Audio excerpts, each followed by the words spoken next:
Syukur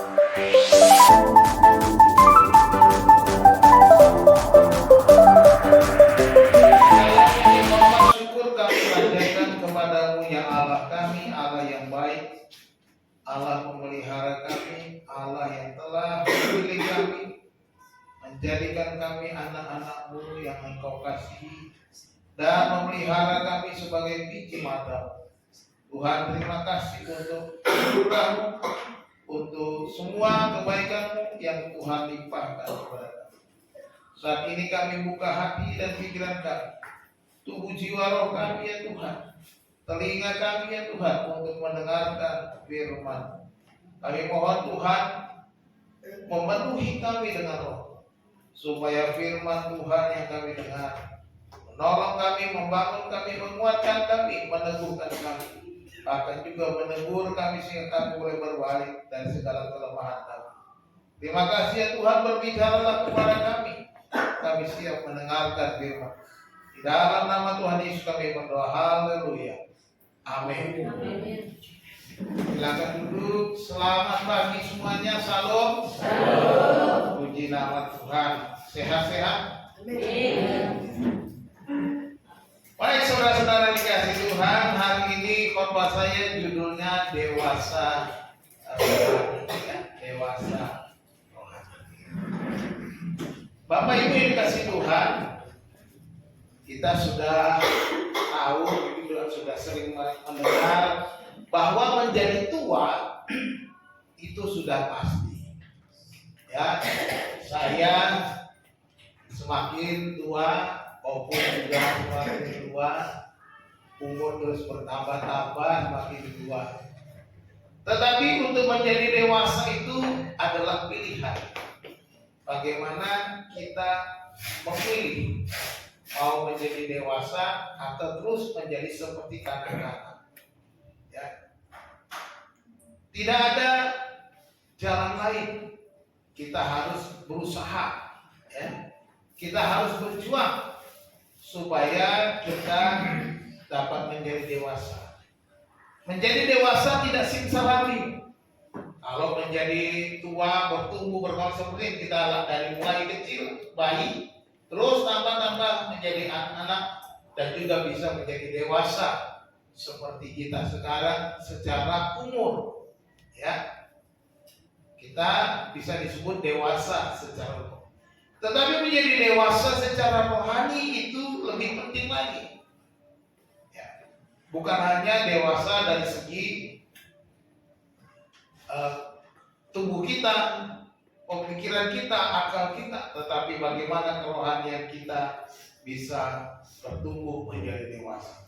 Hari ini kita akan belajar bersama-sama dari 1 Korintus pasal yang ketiga, ayat yang ke-10 sampai ayat yang ke-17. 1 Korintus pasal 3 ayat 10 sampai ayat 17. Mari kita membacanya secara berbalas-balasan. Saya mulai ayat 10, saudara ayat 11, ayat 17 nanti kita bersama-sama ya.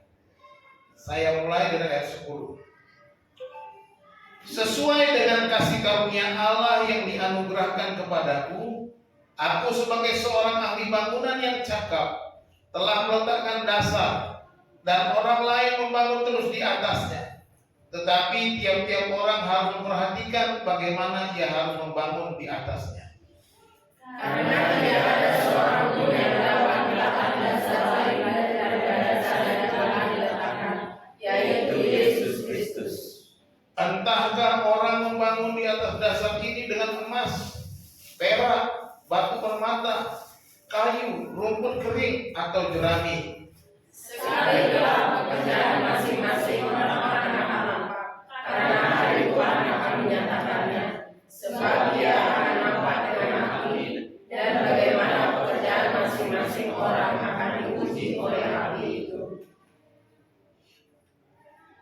Jika pekerjaan yang dibangun seseorang tahan uji, ia akan mendapat upah. Jika pekerjaan yang terbakar, ia akan menderita kerugian, tetapi ia sendiri akan diselamatkan, tetapi seperti dari dalam api.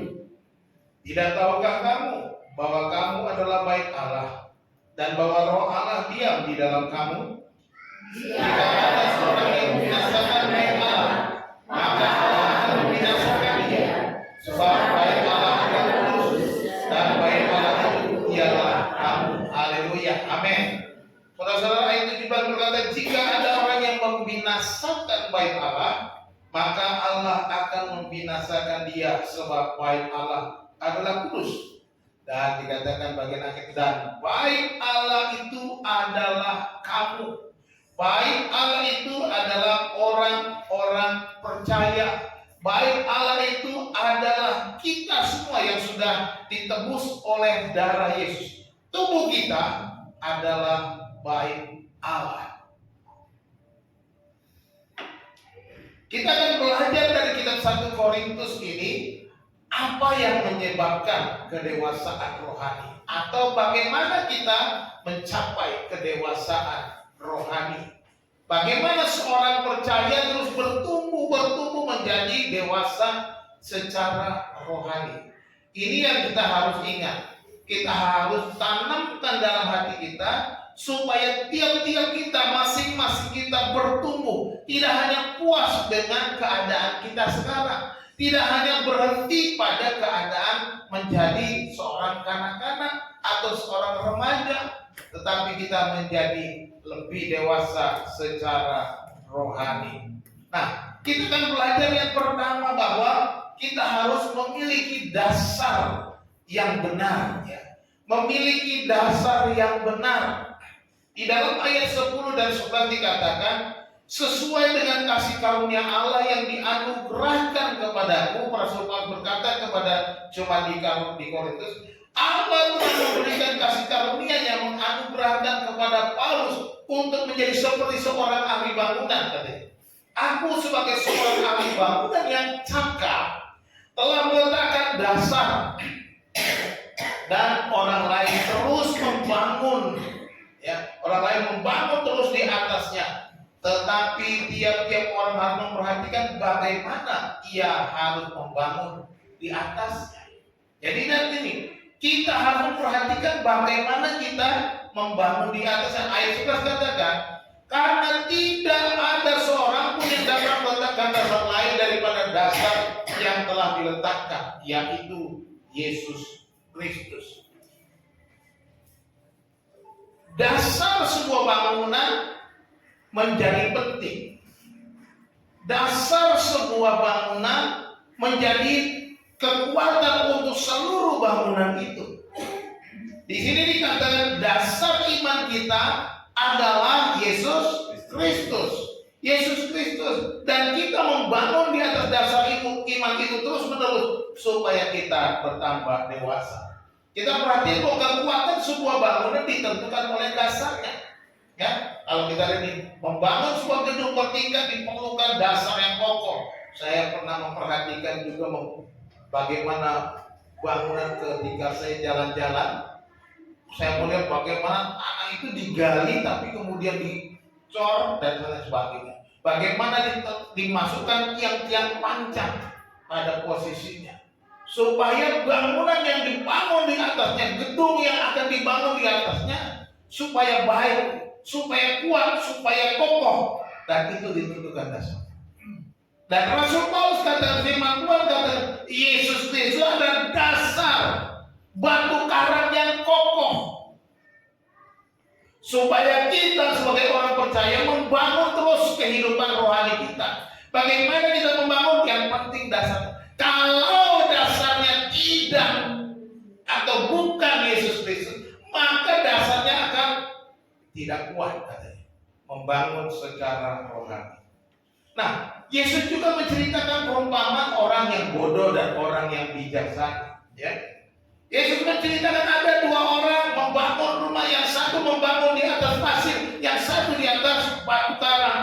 Yang ketika hujan badai turun, kemudian robohlah rumah yang di atas pasir, tetapi rumah yang dibangun di atas batu karang tetap berdiri teguh.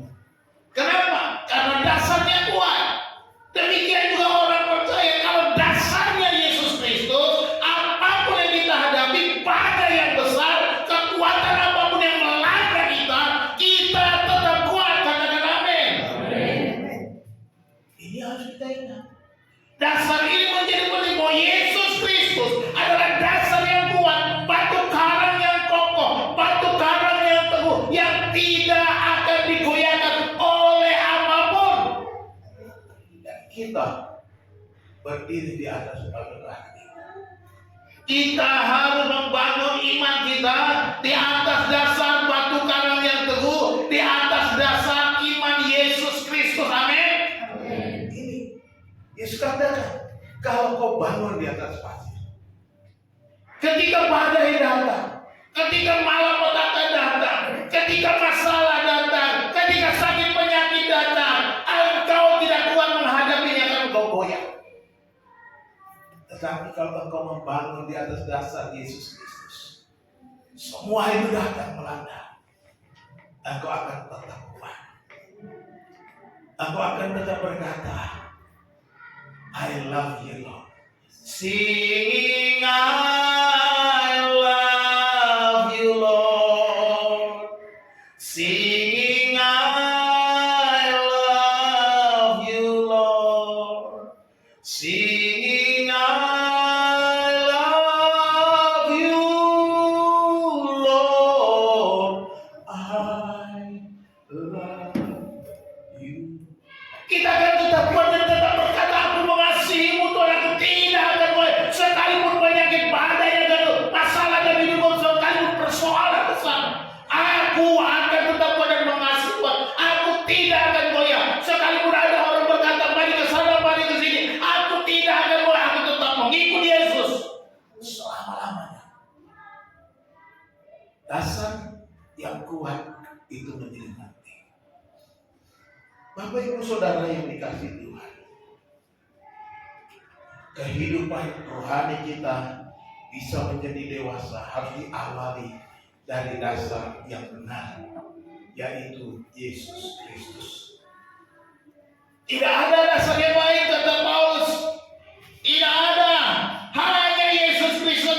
Dia sebagai ahli bangunan yang cakap, dia bertanggung jawab dan Allah mengaruniakan kepadanya jabatan seorang rasul, membangun iman orang-orang percaya. Dia meletakkan dasarnya pada Yesus Kristus yang telah mati di kayu salib, yang menebus dosa saudara dan saya, yang mengampuni kita, yang menerima kita sehingga kita diangkat menjadi anak-anak. Inilah dasar itu, kata Paulus. Inilah dasar yang dibangun di atas iman kita. Tanpa itu, tanpa Yesus Kristus, kita akan banyak orang gagal berkata dia orang Kristen, tapi gagal ketika menghadapi pencobaan, gagal ketika menghadapi ujian. Kenapa? Dasarnya nggak kuat. Dia bilang orang Kristen hanya beragama Kristen, itu tidak kuat. Engkau harus memiliki Yesus Kristus di dalam hatimu. Yesus itu harus bertata di dalam hatimu. Yesus itu harus ada di dalam hidupmu, bukan di KTP-mu, bukan di otakmu, bukan di kepalamu. Yesus ada di hatimu, itu menjadi penting. Kalau cuma di KTP, di kepala, kita bilang saya orang Kristen. Ketika menghadapi badai, kita bisa lemah. Kita nggak kuat. Ketika orang lain berkata, ayo kita pergi ke sana, kita ikut-ikutan, kita cari jalan keluar yang salah. Kenapa? Karena dasarnya tidak kuat, roboh, hancur lebur. Karena badainya tidak bisa ditahan oleh dasar yang lemah itu. Tetapi orang-orang yang ada di dalam dasar Yesus Kristus, dia akan tetap kuat. Dia akan tetap bertahan. Yesus bilang, orang bijak membangun rumahnya di atas batu karang. Sebagai orang percaya, bangunlah. Di manakah batu karang yang itu? Matius 16 ayat 18 berkata, dan aku pun berkata kepadamu, Yesus berkata kepada Petrus, kepada Simon ya, engkau adalah Petrus, dan di atas batu karang ini aku akan mendirikan jemaatku, dan Allah mau tidak akan menguasai. Lihat. Kata Petrus, Simon akhirnya disebut namanya Petrus. Petrus itu juga namanya karang, batu karang. Tapi Petrus itu batu karang yang kecil. Dan di atas batu karang, di sini dalam bahasa aslinya disebut Petra. Dan di atas Petra ini, di atas batu karang yang besar yang teguh itu, aku akan mendirikan jemaatku. Apakah Petra itu? Sebelumnya kita lihat Yesus bertanya kepada para murid, menurut orang-orang siapakah aku ini? Oh, engkau nabi, engkau Elia, engkau segala macamnya disebutkan. Tapi menurut kamu siapakah aku? Lalu Simon menjawab Yesus, engkau adalah Yesus anak Allah. Maka Yesus pun berkata, engkau adalah Petrus. Dan di atas Petra ini, di atas pengakuan ini, aku akan mendirikan jemaat. Artinya apa? Ada kita penting kita mengakui Yesus Kristus sebagai Tuhan dan Juru Selamat. Dia adalah Allah yang hidup. Pengakuan itu perlu di dalam hati kita. Meyakini dengan iman penuh. Dan Yesus mendirikan jemaat. Kitalah jemaatnya. Kitalah umatnya. Kitalah gerejanya. Kitalah baiknya yang kudus itu. Ya. Dan Allah mau tidak akan menguasainya. Haleluya. Allah mau tidak akan menguasai orang-orang percaya. Katakan amin. Haleluya. Yesus sudah berkata, Allah mau tidak akan. Yang pertama, milikilah dasar iman yang teguh, yaitu Yesus Kristus. Yang kedua, bangunlah dirimu dengan hal-hal yang mulia. Sudah punya dasar, sekarang kita harus membangun terus. Dikatakan ayat 12, entahkah orang membangun di atasnya ini dengan emas, perak, batu permata, kayu, rumput kering atau jerami. Tiap-tiap orang akan membangun dirinya dengan bahan-bahan masing-masing. Sekali kelak pekerjaan masing-masing orang akan nampak karena hari Tuhan akan menyatakannya. Sebab ia akan nampak dengan api. Dan bagaimana pekerjaan masing-masing orang akan diuji oleh api itu. Jika pekerjaan dibangun seseorang tahan uji, ia akan mendapat upah. Jika pekerjaannya terbakar, ia akan menderita kerugian, tetapi ia sendiri akan diselamatkan, tetapi seperti dari dalam api. Selamat tapi keluar dari dalam api. Ya. Bagaimana kita membangun? Bahan apa yang kita pakai? Kalau membangun rumah, diperlukan semen, diperlukan batu bata atau sejenisnya, batako dan lain-lainnya, hebel dan lain-lain. Diperlukan besi-besi, diperlukan berbagai macam bahan-bahan bangunan untuk membangun sebuah gedung pernikahan. Tetapi untuk membangun diri, untuk menjadi dewasa rohani, dikatakan kita harus membangun diri kita. Digambarkan di sini. Kau mau bangun dengan emas, dengan perak, dengan batu permata, dengan kayu, dengan rumput kering atau jerami. Kalau lihat ada 6 macam, tapi 6 macam ini kalau kita perhatikan ada 2 bagian besar. Ya. Ada 2 bagian besar, yaitu emas, perak, batu permata. Itu bahan yang mulia, bahan yang berharga, bahan yang tidak akan habis oleh api. Nah, dikatakan jadi ada diuji oleh api. Sedangkan bahan yang buruk itu kayu, rumput kering, dan jerami. Kalau kita bandingkan kedua-duanya, tiga macam itu, emas, perak, batu permata, kalau dibakar dengan api jadi apa? Emas tetap murni jadi emas. Perak juga begitu murni jadi perak. Batu permata juga tetap batu permata. Kemudian kalau kayu dibakar jadi arang. Rumput kering jadi abu, apalagi jerami jadi abu habis.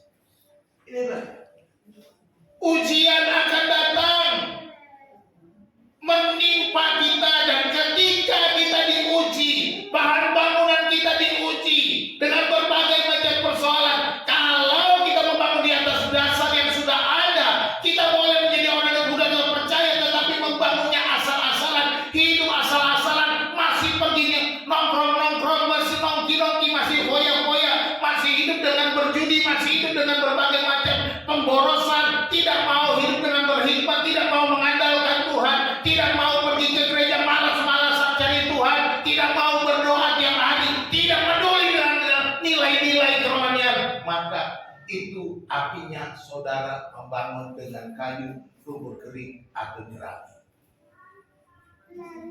Tetapi orang-orang yang bangun dengan emas, perak, batu permata, mereka orang-orang yang perhatikan bagaimana dia hidup seharusnya sebagai orang percaya, bagaimana dia mencintai firman Tuhan, bagaimana dia bersekutu dengan orang-orang percaya, bagaimana dia mencari Tuhan dengan sepenuh hati, bagaimana hidupnya penuh dengan puji-pujian penyembahan kepada Tuhan. Inilah orang-orang yang membangun dirinya dengan emas, perak, batu permata. Jadi kita yang akan memilih sendiri mau dewasa seperti apa. Kalau mau dewasa, bangun dirimu dengan hal-hal yang mulia. Kalau mau dewasa, bangun dirimu dengan barang-barang bernilai. Perhatikan di situ, engkau akan diuji oleh api. Kedewasaan kita akan dibentuk karena pilihan kita memilih bahan bangunan hidup kita. Karena kita akan diuji oleh api. Macam-macam apinya. Ini kok belum muncul ya? Oh, saya belum munculkan, sorry. Ya. Jadi kita perhatikan emas, perak, batu. Ya. Ujiannya. Kedewasaan kita terbentuk karena pilihan kita. Bahan apa yang kita pakai untuk membangun hidup kita. Dan ketika kita diuji oleh api akan kelihatan. Ujiannya apa saja? Ada masalah. Masalah rumah tangga, masalah ekonomi, masalah berbagai macam persoalan. Bagaimana kita orang-orang yang membangun hidupnya dengan emas, perak, batu permata. Dia akan tetap bertahan. Dia akan tenang. Dia akan bertahan dan dia akan diuji. Dia tetap emas. Tetapi orang yang dengan kayu rumput kering akan hangus terbakar. Ketika masalah datang, persoalan datang, bukannya selesai, tetapi semakin runjang, semakin ruwet, semakin menjadi-jadi. Karena dan kemudian hanguslah kehidupan. Kesulitan terjadi. Ya. Bisa saja kesulitan datang menghadapi kita. Pergumulan terjadi, bahkan juga kesakitan, sakit penyakit. Ketika sakit datang, bagaimana kita menghadapinya? Apakah kita semakin lemah? Apakah kita mencari jalan lain? Apakah kita datang berseru kepada Tuhan? Ataukah kita mencari orang-orang yang katanya orang pintar? Kadang-kadang kita tergoda. Karena kita membangun diri kita dengan kayu. Kita tergoda dan kita ikut. Tetapi orang yang dibangun diri dengan emas, tidak. Karena aku tidak mau melanggar firman Tuhan. Apapun yang terjadi, hadapi, jalani. Ada rencana Tuhan, ada maksud Tuhan, ada bagian Tuhan yang Tuhan mau supaya kita menyatakan bagian itu kepada dunia ini, kepada orang-orang di sekitar kita. Jadi tetaplah bertahan. Jangan menyerah. Bangunlah dirimu dengan hal-hal mulia. Bagi mereka yang tahan uji, menanggapi segala sesuatu dengan sikap yang dewasa.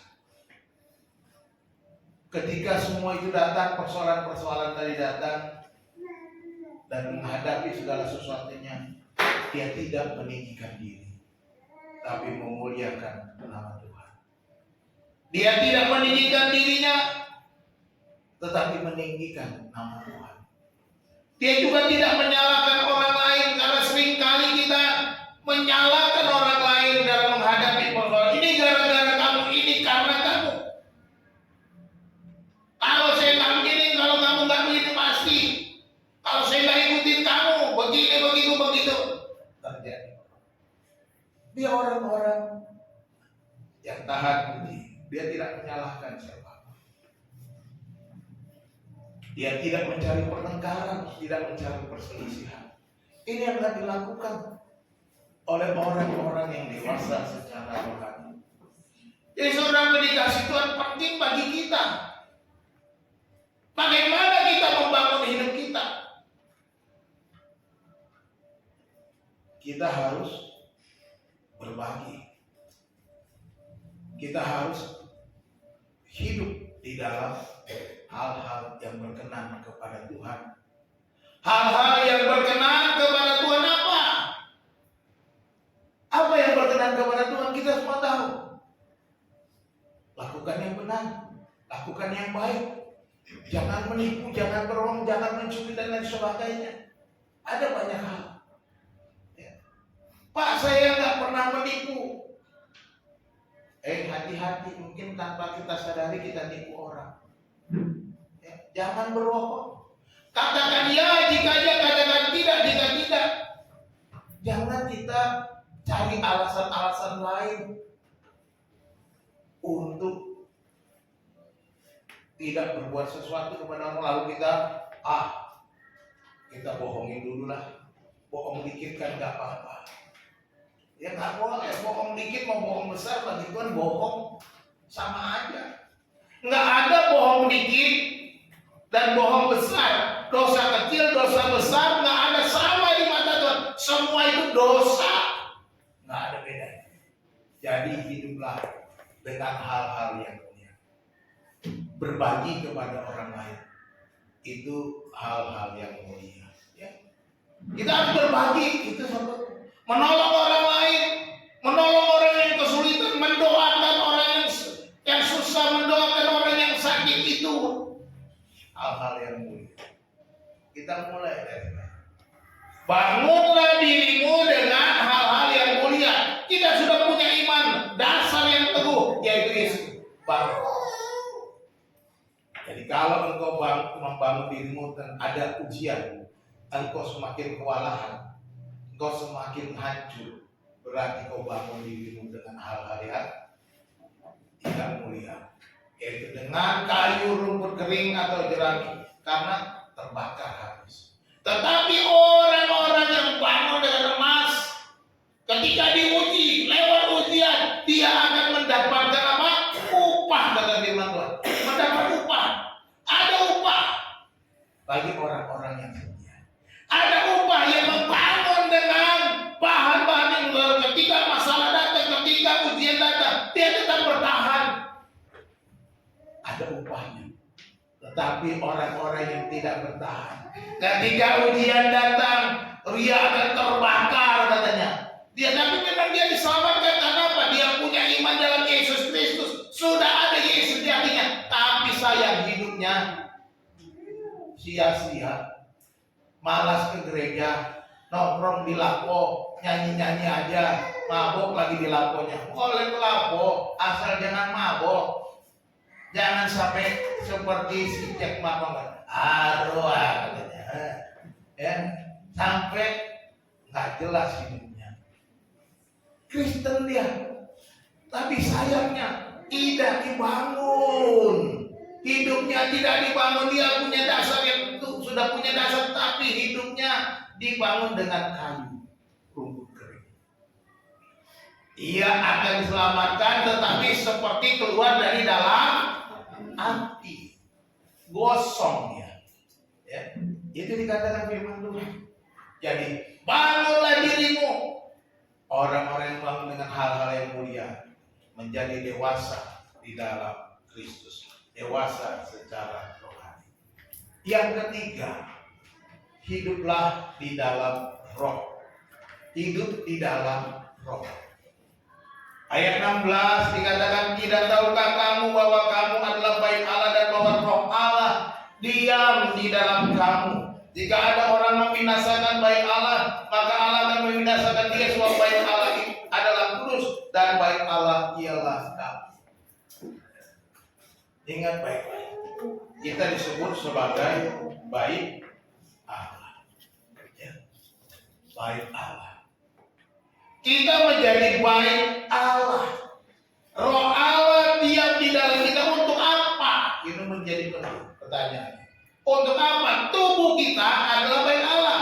Roh Allah berdiam di dalam orang percaya. Itu artinya dia bertempat tinggal, berkemah, berdiam diri di dalam tubuh orang percaya. Artinya apa? Yang pertama, dia harus menjadi penguasa hidup kita. Makanya di bagian lain ayat firman Tuhan berkata, hendaklah hidupmu dipimpin oleh roh, dipenuhi oleh roh. Kita harus dipimpin, dipenuhi Roh Kudus. Kalau kita dipimpin oleh roh, maka kita bisa membangun hidup kita secara rohani.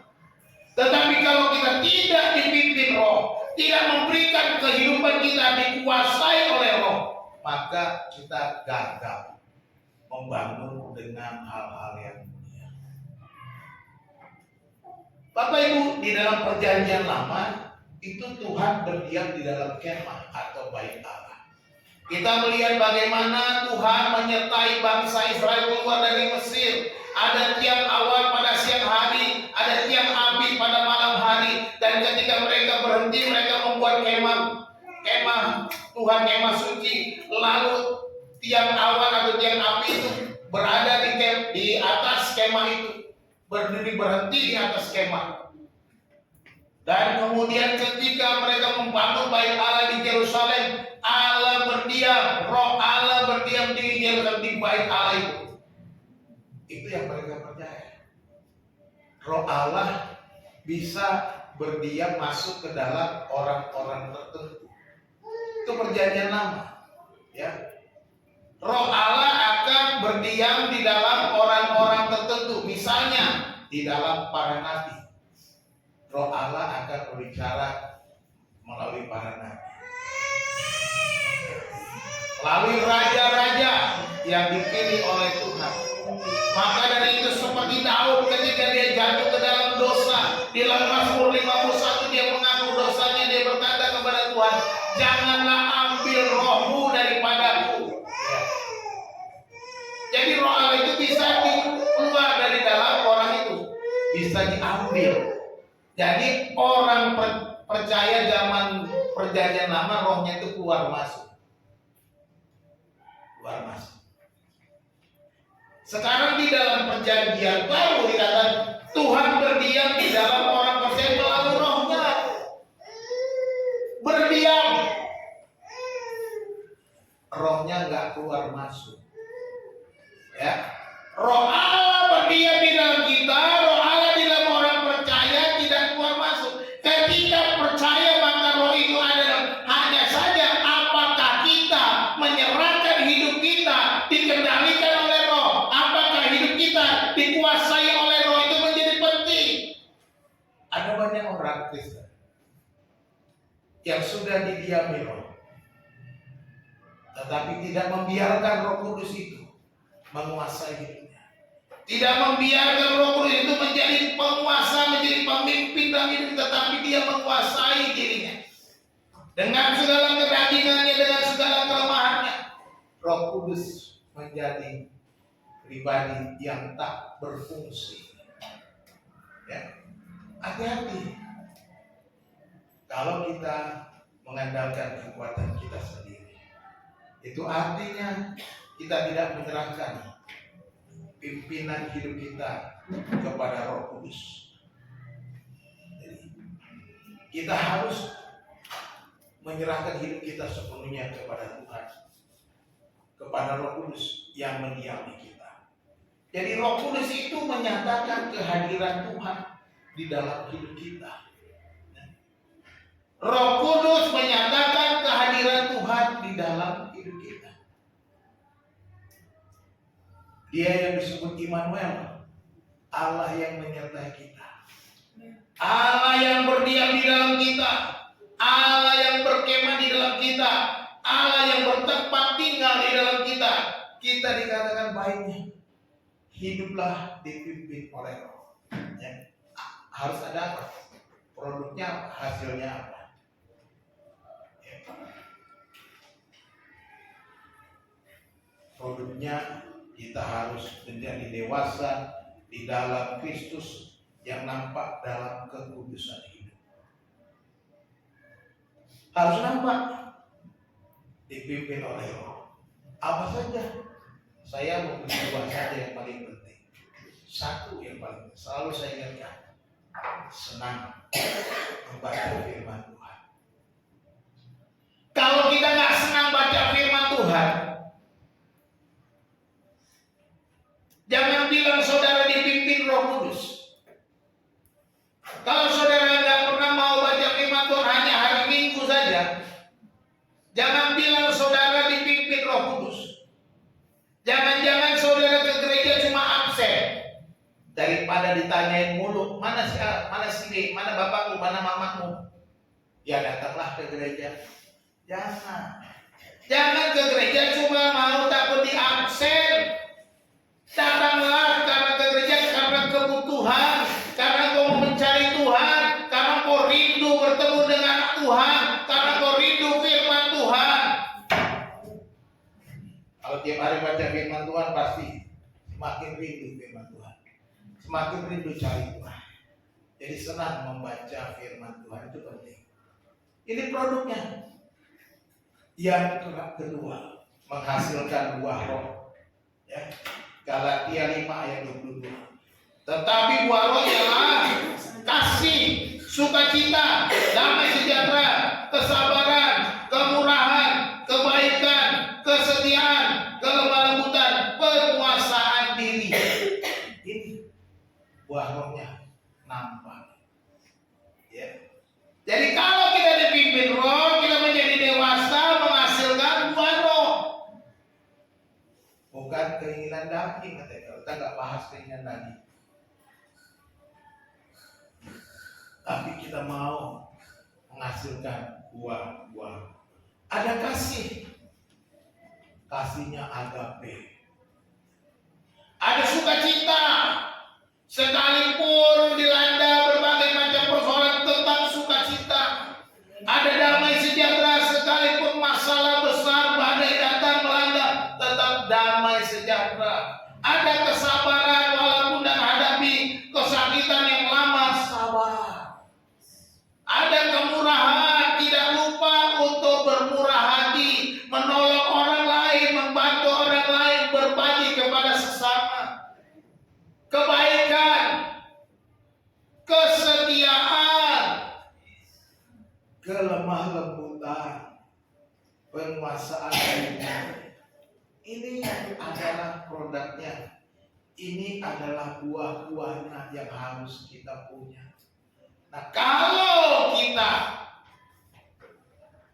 memiliki semua, maka kita sudah dewasa secara rohani.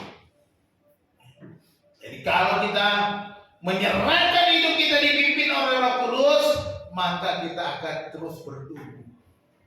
Bertumbuh menjadi dewasa secara rohani, bertumbuh menjadi dewasa secara iman. Kita akan kuat menghadapi badai apapun.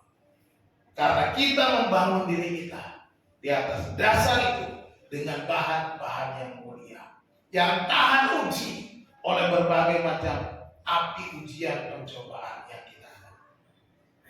Penerapan. Kita masih selidikilah hati kita. Selidikilah hati kita, apakah kita sudah memiliki dasar yang benar dengan menerima Kristus sebagai Tuhan dan Juru Selamat pribadi kita. Kita perlu itu. Saya nggak tahu, yang tahu adalah saudara sendiri dengan Tuhan. Apakah Yesus itu sudah ada di dalam hatimu atau tidak? Apakah dasar itu sudah diletakkan? Tetapi saya selalu menekankan diri, saya mau meletakkan. Kalau belum ada, saya mau saudara meletakkan dasar itu. Ambillah waktu untuk membuka hati sekarang. Menerima Yesus sebagai Tuhan dan Juru Selamat. Katakan, Tuhan, ku buka hatiku. Aku mau menerima Engkau sebagai Tuhan dan Juru Selamatku. Tinggallah di dalam hatiku, bertatalah di dalam hati, kuasalah hidupku. Itu saja, simple, sederhana. Dan saat itu kita akan dipenuhi oleh Roh. Saudara-saudara yang kekasih, yang selanjutnya, mulailah setiap hari dengan membangun diri dengan hal-hal yang mulia, yang bernilai kekal, menyatakan kasih Kristus. Gereja kita dengan misi membagikan kasih Kristus. Membagikan kasih Kristus apa? Kita beritakan keselamatan, Injil keselamatan itu kepada semua orang, kepada sesama kita. Membagikan kasih Kristus itu apa? Bagaimana kita melayani Yesus terhadap sesama kita, melakukan yang baik untuk kepada sesama kita. Membagikan kasih. Dan Yesus sendiri berkata dalam Matius 6 ayat 20, tetapi kumpulkanlah bagimu harta di sorga. Di sorga lengah dan karat tidak merusakkannya, dan pencuri tidak membongkar serta mencurinya. Membangun diri sama dengan kita mengumpulkan harta di sorga. Ketika kita melakukan hal-hal yang mulia, sama dengan mengumpulkan harta kita di sorga. Ya. Kita sudah menabung di BCA dengan kita berbuat hal-hal ini. BCA apa? Iya, tabunganmu akan terus bertambah di BCA, tapi Bank Sentral Allah. Jangan BCA yang Bank Sentral Asia. Saya nggak bilang gitu ya. Wah, enak. Nanti tabungan saya di BCA nambah-nambah. Di BCA sana, Bank Sentral Allah. Nanti kita menabung, dan ketika tiba waktunya, kita akan menerima upah. Tabungan kita sudah berlimpah-limpah. Berikut dengan bunga-bunganya yang dari Tuhan sudah ada, yaitu upahnya bagi kita. Ada bonus dari Tuhan.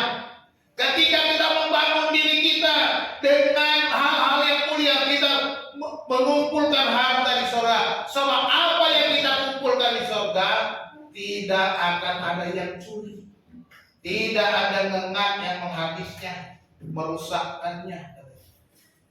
Jadi kita harus terus melakukan hal-hal yang mulia.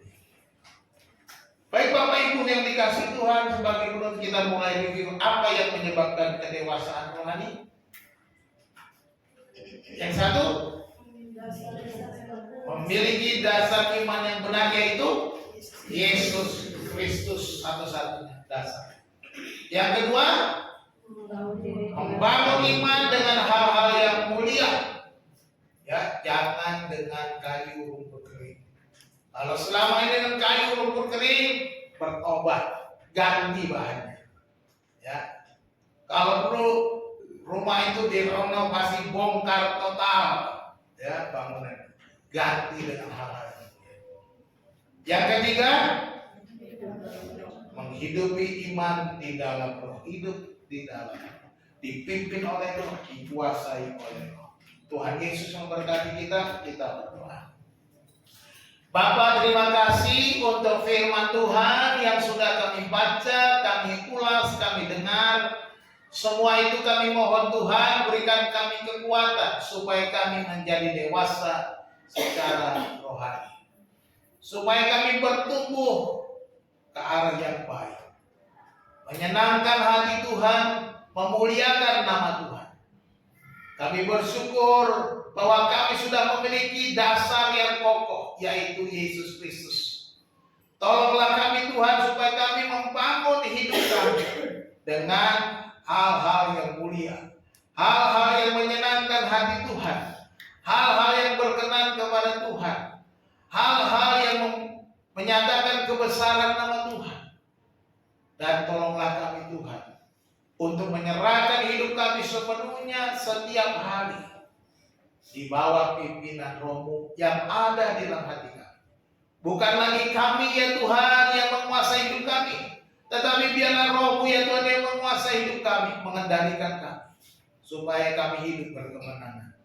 Terima kasih ya Tuhan, hamba-Mu berhenti berbicara. Tuhan Roh Kudus, biarlah Engkau ya Bapa, ya Roh Kudus, terus berbicara kepada kami, mengingatkan kami, menolong kami, supaya kami hidup dalam kebenaran. Terima kasih Bapa, terima kasih Tuhan. Kami mengucap syukur dalam nama Yesus Kristus Tuhan kami. Haleluya. Amin.